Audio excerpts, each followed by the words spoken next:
ಧೈರ್ಯವಂತನಾಗಲಿ ಎಂದು ಮಾತು ಮಾತಿಗೊಂಡ ಒಳ್ಳೆಯದನ್ನು ಅರೈಸಿ ಬಯಸಿದವನು ಹೊಡಿನೋ ಹೀಗೆ ಕವಾ ಒಮ್ಮೆ ತೊಡಗೆ ಕುದುರೆ ಸ್ಪರ್ಧೆಗೆ ಹಿಡಿಯಲು ಬೇಡ ಎನ್ನುತ್ತಿದ್ದೀಯಲ್ಲವಾ ಯಾಕವಾ ಈ ನಿನ್ನ ಮಗ ಮೈಲಾರ ಕುದುರೆ ಸ್ಪರ್ಧೆಯಲ್ಲಿ ಸೋತು ಸೊಂಡನಂತೆ ಮನೆಗೆ ಬರುತ್ತಾನೆ ಎನ್ನುವುದು ಅನುಮಾನ ಏನು ತಾಯಿ?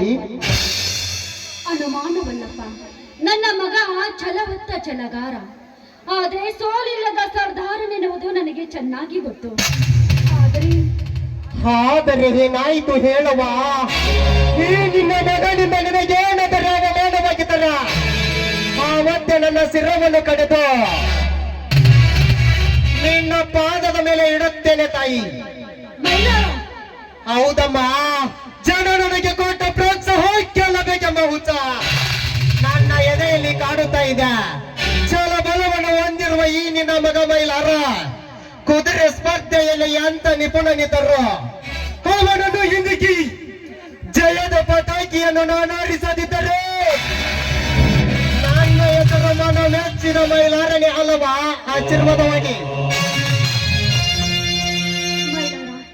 ನಾನು ಹೇಳ್ತಿರುವುದು ಅದಲ್ಲಪ್ಪ, ಪ್ರತಿ ವರ್ಷ ಈ ಊರ ಯಜಮಾನರ ಮುಂದೆ ಯಾರೂ ಕುದುರೆ ಓಡಿಸಿಲ್ಲ.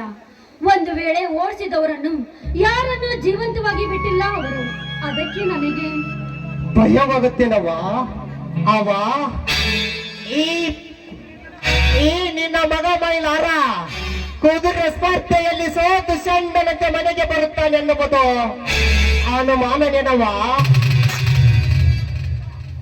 ಆ ಯಜಮಾನ ಸಂಚನ್ನು ಹೊಡಿ ವಂಚನ್ನು ಹಾಕಿ 10 ಮಂದಿ ತೊಂಡರನ್ನು ಕಳಿಸಿದರು.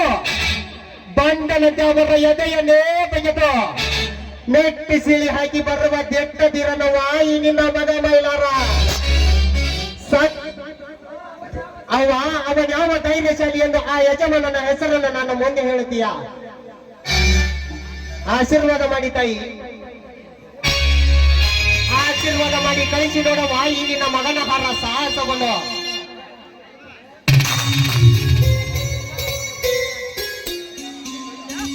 ಮೈಲಾರ ಮೈಲಾರ ಬಾಮಮ್ಮ, ಇದೇನು ಮೈಲಾರ ಅಲ್ಲಿ ಎಲ್ಲ